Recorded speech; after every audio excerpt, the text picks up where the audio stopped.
దక్షిణ కాశీగా పిలువబడే తాడ్వాయి శైవ క్షేత్రానికి భక్తులు పోటెత్తారు. ఏలూరు జిల్లా జంగారెడ్డిగూడెం మండలం తాడ్వాయి గ్రామంలో శివరాత్రి సందర్భంగా ఆలయంలో ప్రత్యేక పూజలు నిర్వహించారు. పక్కనే ఉన్న ఎర్రకాలువ జలాశయంలో స్నానాలు ఆచరించి ఆలయం వద్ద పూజలు నిర్వహించారు. ఇక్కడ స్వామివారు దక్షిణ ముఖంగా ఉండడంతో ఈ ఆలయాన్ని దక్షిణ కాశీగా పిలుస్తారని తెలిపారు. ఈ సందర్భంగా ఆలయానికి వచ్చిన భక్తులకు ఎటువంటి అసౌకర్యం కలగకుండా ఆలయ కమిటీ పోలీసులు భద్రతా చర్యలను ఏర్పాటు చేశారు. అమ్మవారిని స్వామివారిని దర్శనం చేసుకుని మీ యొక్క కోరికలు తీసుకుని వెళ్ళాలని చెప్పి మనం మనస్ఫూర్తిగా కోరుకుంటాం. అలాగే ఈ యొక్క భక్తులకి ఏ విధమైన ఆటంకాలు కలగకుండా మేము ఒక ట్రాఫిక్ విభాగం ఏర్పాటు చేస్తాం.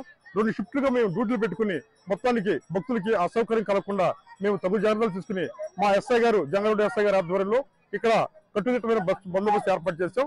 అలాగే మన స్వామివారి టెంపుల్కి ఆనుకుని ఉన్న మన కరాటం కృష్ణమూర్తి గారి యొక్క జలాశయం ఏదైతే ఉందో దాంట్లో నీరు ఎక్కువగా నిండి ఉన్నది. దాన్ని మా యొక్క కానిస్టేబుల్ ద్వారా బోట్లో పెట్టి జలయత్నాలను పెట్టి ఈ యొక్క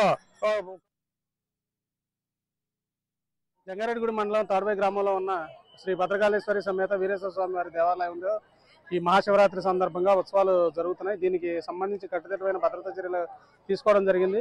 ఇక్కడ భక్తులు ఎవరైతే ఉన్నారో వాళ్ళకి పక్కన జల్లు స్నానాలను ఏర్పాటు చేయడం జరిగింది. అయితే అక్కడ వినియోగించుకునేవారు వినియోగించుకున్నారు, కానీ కొంతమంది ఈ పక్కనే ఉన్న మన కరాటం జలాశయం దగ్గరికి వచ్చి స్నానాలు చేస్తున్నారు. అయితే దానికి కూడా చుట్టుపక్కల తాడుతో ఏదైతే ఎంతవరకు అయితే వెళ్ళాలనేది సూచికలు సూచించి అటువైపు ఒక బోట్లో పోలీస్ సిబ్బందిని ఏర్పాటు చేసి అది దాటకుండా చర్యలు తీసుకోవడం జరుగుతుంది.